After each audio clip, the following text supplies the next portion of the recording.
round one បាទគូបាល់ឆាគូជម្រុះទី1ទឹកទី1បាទអ្នកឈ្នះឡើងទៅតាមពាននឹងប្រាក់លានពី Gensberg Gold Medal ធួគុណខ្មែរនៅក្នុងរាត្រីនេះបាទរាត្រីដ៏សែនបរិរម្យបាទនៅទឹកដីខេត្តស្ទឹងត្រែងបាទចាំមើលកីឡាកររូណាបាទនឹងខ្លាចជាម្ចាស់ពាននឹងប្រាក់លានបាទរបស់ Gensberg ហើយយ៉ាបាទកីឡាករអ៊ូបេគីស្ថានបាទជាប្រើក្តាប់ដៃបាទទៅលើសុតខេវិនមេតូរ៉លបាក់សៃស្លាប់ដៃអាយ៉ាបាទរវេថែមួយទៀតបាទរបស់កីឡាករស្បេគីស្ថានបាទហ្វីដាវបាទការប្រកួត65គីឡូក្រាមមិនស្រាលទេបាទគីឡូនេះបាទតក់ធ្វើមួយជើងបាទរបស់ហ្វីដាវតែខេវិនថយផុតខេវិនក៏មិនតន់សងវិញដែរមើលលើមើលក្រោមរកចំណុចសំខាន់ចូលសិនបាទតន់មួយជើងតែសិនបាទរបស់សូតខេវិនបុគ្គលក្រោមតក់មួយជើងស្រាំរបស់ខេវិនបាទហ្វីដាវរៀងកជ្រុលបាទលោតតិចបាទតក់ធ្វើរបស់សូតខេវិនតែខាងលើមួយទៀតបាទខាងហ្វីដាវក៏មិនតន់ហ៊ានចូលដែរបាទឆ្លេឆ្លាជួយស្ដាំតេះក្រោមមួយជើងពីរជើងខេវិនដាក់ចូលយល់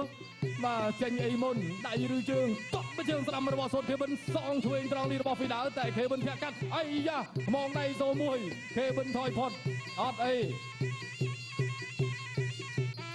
បាទប្រកួតបន្តទៀតខេវិននៅបន្តបាទស្មឹងស្បាតដាក់ចូលបាទសម្លឹងមិនដាក់ភ្នែកទេបាទទៅលើដៃគូប្រកួតបាទចលោឆ្វេងក៏ជង្គង់មួយត្រង់នេះរបស់ខេវិនបាទមកដៃសោវិញគោះកែងស្ដាំរបស់ខេវិនអញ្ញាកដាលបំបីបាទប្រកួតបន្តបាទតក់ស្ដាំមួយទៀតរបស់សូតខេវិនបុគ្គលក្រោមជង្គង់ចាក់ស្ដាំរបស់ខេវិនបាទទៅលើចង្ជំនីសងកដាប់ដៃស្ដាំរបស់ហ្វីដាកីឡាករអ៊ូបេគីស្ថានបាទតក់ស្ដាំរបស់ខេវិនបាទឆ្វេងស្ដាំកណ្ដាប់ដៃរបស់ហ្វីដាបាទហ្វីដាព្យាយាមប្រើកណ្ដាប់ដៃបាទទៅលើខេវិនតែមិនជាបង្កគ្រោះថ្នាក់ខ្លាំងទេបាទដល់ខេវិនបាទខេវិនតាមហ្វីដាថយបាទខេវិនតាមទៅទៀតត្រង់នេះអូហូយបាទអត់អីទេ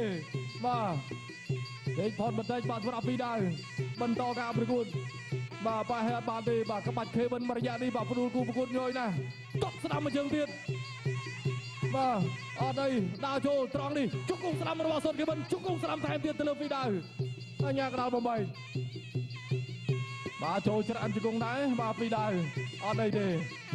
បាទតស្ដាំបាទប្រូជាមួយកណ្ដាប់ដៃឆ្វេងស្ដាំរបស់ហ្វីដាម៉ាត់ឆ្វេងថែមទុកឆ្វេងរបស់ហ្វីដាកីឡាករស្បេគីស្ថានបាទខេវិនតាមបោះជង្គង់ស្ដាំមួយទៀតអត់អីទៀតចាប់ទឹកទី1ចាប់ទឹកទីមានទឹកទី2 round 2បាទទឹកទី2 round 2ការប្រកួតជម្រុះដណ្ដើមប្រាក់លានគុនក្បែរបាអ៊ូស្បេគីស្ថាន65គីឡូក្រាមអាយយបាទទាត់មួយជើងនេះរបស់ខេវិនតែចូលពីដៃវិញរបស់កីឡាករហ្វីដារវេថែមួយទៀតអាយ៉ាបាទចាប់ផ្ដើមប្រកាត់ភ្លើងហើយបាទហ្វីដាចាំមើលបាទ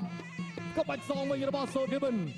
តក់ឆ្វេងរបស់ខេវិនតក់ឆ្វេងរបស់ហ្វីដាសងវិញអាយ៉ាយ៉ាងមិនហើយហ្វីដាអត់អីទេបាទចាំរាប់ការពីបន្តការប្រកួតទៀតបាទហ្វីដាមិញបាទកាត់ដាក់ដៃផងបាទរវេមួយទៀតទៅលើខេវិនឥឡូវនេះបាទខេវិនគាត់ចាប់ផ្ដើមចូលសងវិញហើយតែហ្វីដាក៏កិច្ចរហ័សជង្គង់ស្ដាំមួយទៀតរបស់ខេវិនកាត់ដាក់ដៃសងរបស់ហ្វីដាជង្គង់ឆ្វេងត្រង់នេះអូហូយបាទពិតជាធ្វើបានមែនបាទសូតខេវិនឲ្យហ្វីដាកញ្ញាក៏រាប់បាទនៅក្នុងទឹកទី2ទៅមុខទេមិនរួចទេសូមសំឡេងដល់សូតខេវិនមួយបាទជ័យជំនះ